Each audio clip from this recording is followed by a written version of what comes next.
Tidak ada hal yang lebih menyakitkan bagi seorang pemimpin partai selain kehilangan suara rakyat. Demikian juga yang sedang dialami oleh Ketua Umum PDIP Megawati Soekarno Putri. Terlebih banyak yang menengarai penurunan suara PDIP di pemilu 2024 akibat manuver politik Presiden Joko Widodo, kader kesayangannya. Berdasarkan real count oleh Komisi Pemilihan Umum atau KPU terbaru, PDIP memperoleh 12,5 juta suara atau sekitar 16,51% suara nasional. Posisi kedua ditempati oleh Partai Golkar yang mendapat 11,5 juta suara, setara 15,16% suara nasional.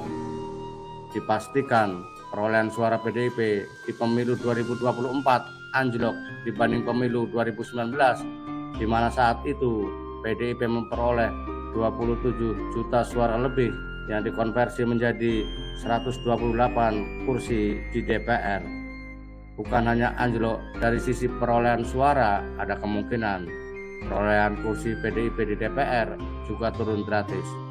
Belum diketahui apakah kursi PDIP di DPR masih menjadi mayoritas, sebab perolehan suara tidak menggambarkan perolehan kursi, tergantung pada sebarannya.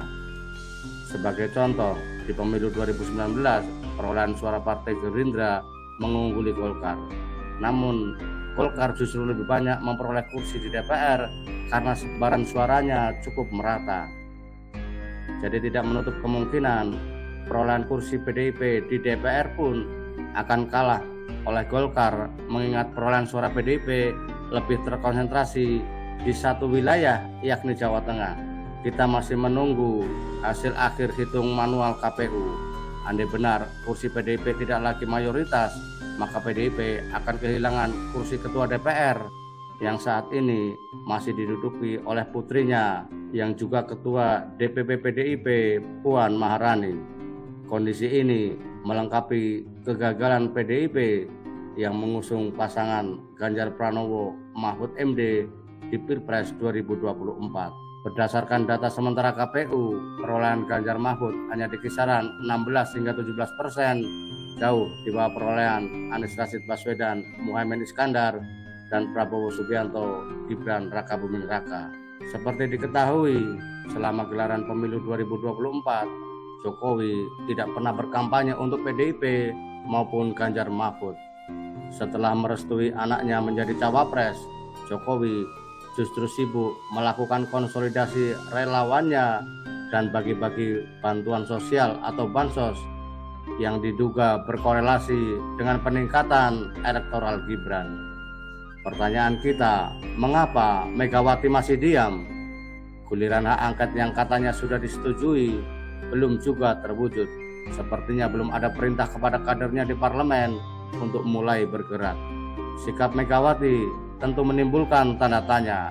Namun jika melihat konstelasi politik saat ini, kemungkinan sikap Megawati terkait pertama, menunggu hasil penetapan KPU. Sebab saat ini seluruh kadernya masih konsentrasi mengawal penghitungan surat suara untuk mengamankan kursi legislatif. Mbak Mega tidak ingin perhatian kadernya terbelah.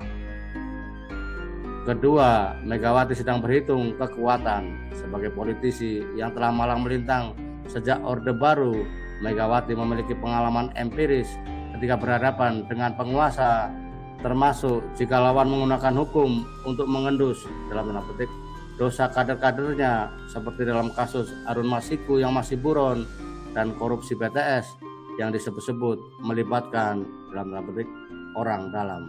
Ketiga, kemungkinan dimunaslupkan. PDIP merupakan partai yang stabil. Namun demikian, PDIP juga pernah diguncang pembelotan sejumlah kader. Bukan tidak mungkin jika PDIP terus bersuara lantang yang berlawanan dengan penguasa, akan muncul gerakan untuk melengsarkan Megawati. Pola seperti ini pernah menimpa sejumlah partai, termasuk Partai Demokrat saat masih menjadi oposisi. Keempat, alasan normatif seperti yang sering kita dengar dari Sekjen PDIP Hasto Kristianto bahwa PDIP tidak ingin menjatuhkan pemerintahan Jokowi yang didukungnya. Meski ada beberapa kader yang membelot ke kubu istana, dukungan PDIP untuk Jokowi belum berubah. Demikian kira-kira alasan dibalik diamnya Megawati. Kita masih menunggu titah Mbak Mega kepada 128 kadernya di DPR untuk menggelar hak angket bersama dengan anggota Dewan dari P3, Nasdem, PKS, dan PKB. Kita menunggu dalam tanda petik ledakan kemarahan Megawati agar berbagai pertanyaan seputar dugaan kecurangan pemilu 2024 segera mendapatkan jawaban. Sebagai pemimpin partai terbesar, sikap Megawati akan mengubah konstelasi politik hari ini. Jangan terus berlindung di bawah norma bernegara yang baik, karena konstitusi kita terancam dibajak untuk melanggengkan ketidakbenaran dan ketidakadilan.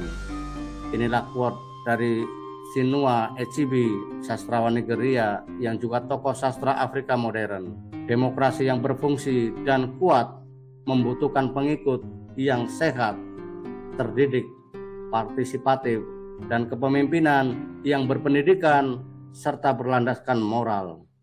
Tetap semangat meski hidup kita tak semanis janji politik.